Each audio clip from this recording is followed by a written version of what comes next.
जय श्री महाकाल। आप सभी दर्शकों का बहुत बहुत स्वागत है। दर्शकों, आज का जो टोटका है वो ऐसे लोगों के लिए है जिनका बनता बनता काम अचानक बिगड़ जाता है। ये टोटका उन लोगों के बहुत काम का है जिनको लगता है कि भाई कोई भी चीज़ काम नहीं कर रही है, कोई भी तंत्र प्रयोग उनका काम नहीं कर रहा है, कोई अनुष्ठान काम नहीं कर रहा है। ऐसी कंडीशन में इस टोटके को बहुत सरल है, बहुत ही ज़बरदस्त और अद्भुत है। इसका श्रेय आदरणीय पंडित जी को जाता है, मेरा ये प्रयोग नहीं है। लेकिन इसको जिसको भी प्रयोग करवाया है अद्भुत लाभ प्राप्त हुआ है। इसके लिए आपको क्या करना है वो पहले समझ लीजिए। इस प्रयोग में आपको थोड़ा सा सामान की जरूरत पड़ेगी। एक तो नारियल गोले की जरूरत पड़ेगी, गिरी गोला जिसको बोलते हैं। दूसरा, साफ सुथरी जगह पर आपको सिंदूर की जरूरत पड़ेगी। सिंदूर जो हनुमानी सिंदूर बोलते हैं, हनुमान जी को चढ़ता है, वो वाला सिंदूर ले सकते हैं। दो सिंदूर के त्रिभुज बनाने, जैसा आप वीडियो में देख रहे हैं उस प्रकार से, एक खड़ा एक आड़ा। ठीक है, एक मतलब जिसको बोलते हैं ना कि एक ऊर्ध्वमुखी और एक अधोमुखी, समझ गए होंगे। नीचे जहां साधक लिखा हुआ है वहां पे आपकी बैठक रहेगी, आपको बैठना है उस साइड मुंह करके। त्रिभुज की तरफ ही मुंह करके बैठना होता है। जहां खड़े वाला त्रिभुज है वहां भैरव पूजन होगा, जहां उल्टा त्रिभुज है वहां पे काली पूजन होगा। अब जी क्या करना है वो समझ लीजिए। इसके लिए पहले ये समझिए कि ये काम क्या क्या करेगा। आपका काम अटका पड़ा है, कोई आपका पैसा अटक गया है, आपकी कोई चीज़ मतलब नहीं बन पा रही है, आपकी कोई मनोकामना है या इच्छा है लगातार प्रयास के बाद भी पूर्ण नहीं हो रही है, प्रयोग आप पे बार बार आ रहे हैं, रक्षा नहीं हो रही है, घर में नुकसान हो रहा है, घाटा हो रहा है, बार बार दिक्कतें आ रही हैं, शत्रु अनायास ही मिल रहे हैं, जीवन में तरक्की नहीं है, जो चाहते हैं वो कार्य नहीं हो रहे हैं, रुकावटें बार बार आ रही हैं, धन की कमी है, शादी विवाह रिश्ते अटके पड़े हैं, कोई बंधन लगा हुआ है, नौकरी व्यवसाय में तरक्की नहीं है, बिजनेस नहीं बढ़ रहा है, ये सारी समस्याएं जितनी भी होती है ना, उन सब में प्रयोग होता है, असर करता है। लेकिन किसी में धीमा, किसी में तेज गति से, किसी में तुरंत काम हो जाता है, किसी में थोड़ा समय लग जाता है, बस इतना ही फर्क है। इस क्रिया को कंटिन्यू करना होता है और ये इतना रहस्यमय चीज़ है, जैसे जैसे करते हैं ना आपको बड़ा गजब का इसमें रिजल्ट मिलता है। अब समझ लेते हैं कि इसका प्रयोग तो हमने शुरू कर दिया, अब इस प्रयोग को कंटिन्यू करना कैसे है और इस प्रयोग के लिए हमें ज़रूरत क्या पड़ेगी। दो नारियल के गोलों की हनुमानी सिंदूर की ज़रूरत है, दोनों में मुट्ठी मुट्ठी भर के कर्पूर की ज़रूरत है, दोनों में दो दो लौंग, दो दो इलायची और एक एक बतासे की ज़रूरत है। इसमें आपको कोई भी आसन चलेगा। दोनों त्रिभुज एक दूसरे के बगल में बनेंगे। दोनों ही त्रिभुज में समस्या समाधान के लिए पहले प्रार्थना की जाएगी, समस्या हल होने के लिए।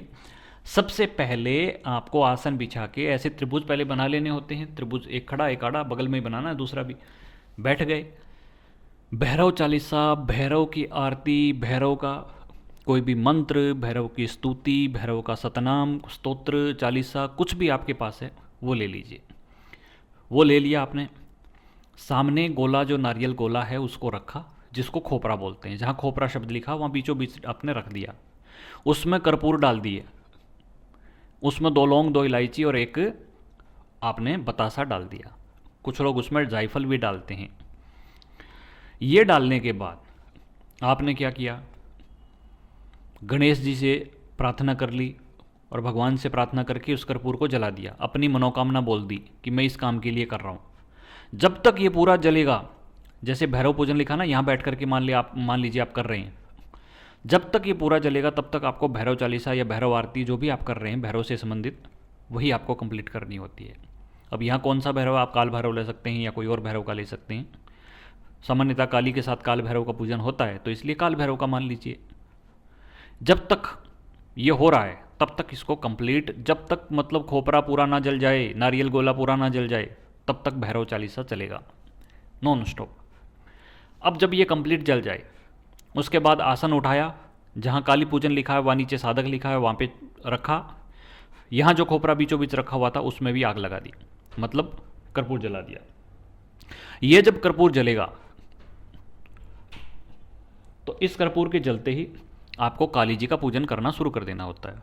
काली पूजन में क्या, वही चालीसा हो, चाहे जैसे भैरव जी का चालीसा या वैसे किया था वैसे ही काली जी का चालीसा भी चलेगा, सतनाम चलेगा, आपको मंत्र चलेगा, जो भी चीज़ें हैं आपकी चलती हैं। जब तक ये पूरा ना जल जाए तब तक ये आपको करना होता है। ये 1 दिन कर सकते हैं, 11 दिन कर सकते हैं, 21 दिन कर सकते हैं, कंटिन्यू कर सकते हैं, कोई नियम नहीं है, कोई ब्रह्मचर्य का नियम नहीं है। बस थोड़ा सा साफ़ सुथरा नहा धो के करिए। दिशा का कोई इशू नहीं है। धन से संबंधित है तो पश्चिम दिशा में करें, नौकरी व्यवसाय से संबंधित है तो पूर्व दिशा में बैठ के मुख करके करना चाहिए, अगर शत्रु बाधा है तो दक्षिणमुखी होकर करना चाहिए, और अगर आपको कोई और किसी प्रकार की अन्य समस्याएं हैं तो उत्तरमुखी होकर करना उत्तम होता है। सब चलता है, बस आपको इसको बहुत ही ध्यान से मन लगा के करना होता है। यह बहुत अद्भुत उपाय है।